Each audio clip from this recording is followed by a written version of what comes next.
Hi guys, and welcome back for a new Quick-and-Dirty inspo video from my side. And today I like to play again with water beads because you asked me, hey Jules, where's the second tutorial with water beads you promised in your old tutorial? I will link it above here in the info box. And yeah, today I will show you only a Quick-and-Dirty inspo because it's nearly Monday morning and I have to work early, so let's do only a quick inspiration for you.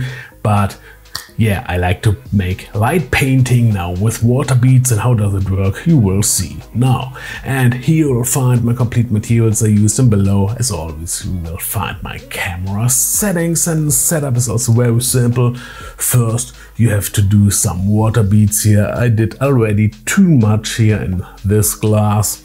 And then you have to take a needle and a thread, and then you have to bend here only the water beads on this thread.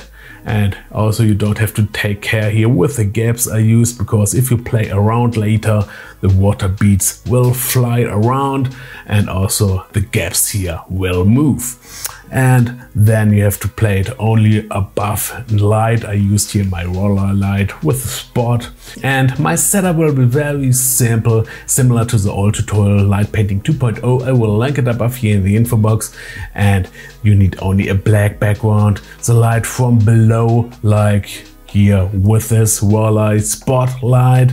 And then you can play around with the thread and the beads and take your pictures. It's very simple, but a cool effect. Now you will see my results, and we will see us in my next tutorial. Ciao!